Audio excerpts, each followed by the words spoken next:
1부에서는 성지순례를 중단하기도 한 사우디의 사례를 살펴봤습니다. 2부에서도 파키스탄과 이스라엘에서 집단 예배를 둘러싸고 충돌이 일어나는 현상에 대해서 최인태 국제 전문기자와 함께 이야기 나눠보도록 하겠습니다. 안녕하십니까? 안녕하십니까? 네, 얼마 전에 파키스탄에서 50만 명의 신도가 모여서 집단 예배를 드렸다고 하는데 이게 사실인가요? 예, 50만 명이 한꺼번에 모였으면 엄청난 사건이 될 텐데요. 그러진 않고 이슬람 국가에서는 이제 금요일이 행사를 하는 날인데요. 그때 예배를 한 사람들이 다 합쳐서 50만 명 정도라는 얘기입니다. 그것도 상당하죠. 인구가 2억인 나라이기 때문에 굉장히 이제 더 많은 사람이 모일 수 있는데 그럼에도 불구하고 전국적으로 모인 사람 다 합쳐서 이제 50만이라는 거는 상당히 많은 사람들이 아주 이제 좁은 거리에서 모여서 서로 이제 집단 예배를 했다는 그런 얘기가 되겠습니다. 외신에 따르면 파키스탄이 특히 슈퍼 전파자의 우려가 있다고 들었습니다. 혹시 이유가 무엇인가요? 예, 아까 말씀드렸다시피 인구가 2억이나 되는 나라입니다. 그리고 이 2억이나 되는 인구가 이제 넓은 그 지역에 퍼져 사는 게 아니고 카라치 같은 대도시에 몰려 삽니다. 그렇기 때문에 이 양반들이 굉장히 그 빽빽한 주거 환경을 가지고 있고 대도시에도 이제 그 슬럼가라든지 굉장히 이제 좁은 골목 그런 데 살기 때문에 어떤 한쪽에서 전파자가 나오면은 주변으로 급속하게 퍼져 나갈 우려가 있습니다. 그래서 이제 걱정할 수밖에 없고요. 또 하나는 인구가 2억이나 되는 나라입니다만은 그 보건 의료에 대한 체계적인 뭐 인프라라든지 인력이 제대로 되지 않고 있습니다. 이 때문에 만약에 발생하면은 감당을 할 수 있을지 전 세계가 걱정을 하고 있습니다. 네, 그러면 이스라엘 같은 경우에도 최근에 집단 예배를 둘러싸고 충돌이 있다고 들었습니다.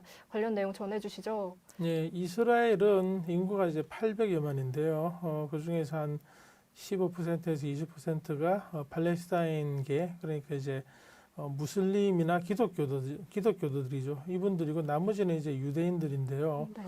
유대인 중에 보시면은 그 미국에서도 뉴욕에 많고 동유럽에도 좀 있고 한데 하레디라고 있습니다. 예, 초정통파 유대인들이라고 이제 보통 그 번역에서 얘기를 하는데요. 보면은 그 남자들의 경우 이제 까만 옷 입고 까만 모자 쓰고 하얀 와이셔츠 입고 네. 그리고 한여름에도 복장이 똑같습니다. 옆에 귀밑머리도 이렇게 길게 기르고 굉장히 독특하고 여기다가 무슨 뭐 체인 같은 걸 달고 다니기도 하고 그런 분들인데요. 이분들은 쉽게 얘기하면 그 중세의 전례에 따라 가지고 지금도 그대로 사는 분들입니다. 이스라엘에서 병력 의무도 제대로 그 행하지 않고 네. 어떻게 안식일에 총을 들 수가 있냐. 그래서 이제 군대를 가지 않아서 굉장히 문제가 되고 있고요. 그리고 이제 직장도 구하지 않고 대부분의 정부의 그 사회복지 그 기금으로 뭐 생활하는 사람이 많아서 이스라엘의 사회 문제가 되고 있는데 그 중에서 상당수 또 일부는 정치에 또 나서고 있습니다. 하레디들의 정당이 2개나 됩니다. 네. 그 중에 하나는 지금 그 리쿠드당이라고 이스라엘의 집권당과 연정을 구성하고 있습니다. 그렇기 때문에 보건부 장관이 네. 하레디들로 이루어진 그 정당 출신입니다. 그래서 지금 굉장히 그 복잡한 상황인데요. 보건을 해야 되는데 초정통파 네. 하느님의 뜻대로 이제 살아야 된다. 세속적인 상황보다 종교가 중심이라는 단체인데 네. 집단인데 거기에서 또 보건부 장관을 하고 있으니까 이해상충이 아닌가 모르겠습니다. 근데 그럴 경우에는 이제 집단 예배가 먼저냐 아니면 또 국민들의 건강이 먼저냐 이렇게 굉장히 오락가락할 것 같아요. 지금까지의 노선을 보면은 장관은 좀 어떤 노선을 타고 있었나요? 장관은 아무래도 정치인이니까 네. 정치적으로 뭐 네. 자제를 해야 된다는 입장인데 네. 사람들이 말을 잘 듣지 않습니다. 네. 그래서 일부 그 시나고그에는 유대인 그 예배당이죠. 거기에서 이제 안에서 예배를 드리다가 경찰에 이제 나가라고 해서 나가는 사람이 있는데 안 나가다가 뭐 경찰관들이 여러 명이 와서 팔다리 하나씩 들고 나가는 장면도 외신 사진에 들어오더라고요. 근데 이분들은 역시 이제 평화를 사랑하는 그리고 이제 그 종교에 심취한 분들이라 뭐 네. 격렬하게 싸운다든지 이런 일은 없어 보이는데요. 네. 그래도 이스라엘 측에서는 그쪽에서 문제가 클 것으로 보고 좀 굉장히 조심하고 있습니다. 또 하나 얘기를 할 수밖에 없는 게요. 네. 이 하레디들이 살고 있는 마을에 가서 검사를 집중적으로 했더니만 35%가 네. 물론 이제 뭐 샘플이겠죠. 하나의 그 지역에 35%가 확진자로 나타났습니다. 다른 지역보다 훨씬 높죠. 그래서 지금 그 이스라엘에서는 굉장히 고민이 많습니다. 근데 이들을 이렇게 강압할 그런 명분이나 아니면 좀 이런 게 부족하잖아요. 이스라엘은 이제 그 뭐 통제국가, 독재국가가 아니고 민주주의를 앞세운 나라이기 때문에 네.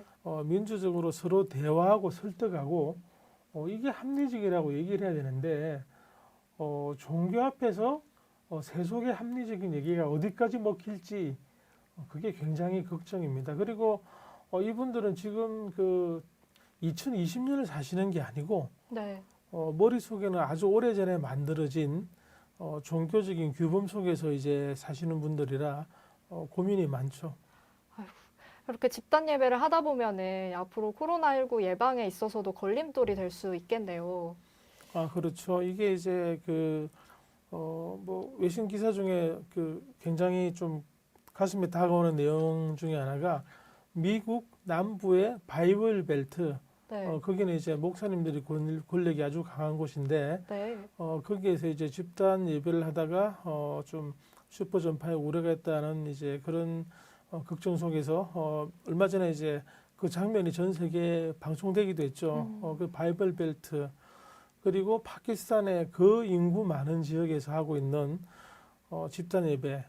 임란 칸 파키스탄 총리가 네. 무슬림 지도자들을 시아파, 수니파 다 모아놓고 호소를 했습니다. 그러니까 그 세속적인 정부가 가는 길과 우리가 가는 길은 다르다. 면서 이제 그걸 거부하겠다는 사람들이 많이 나타났습니다. 거기에서 이제 어떤 뭐 대화를 하기가 힘든 상황인데요.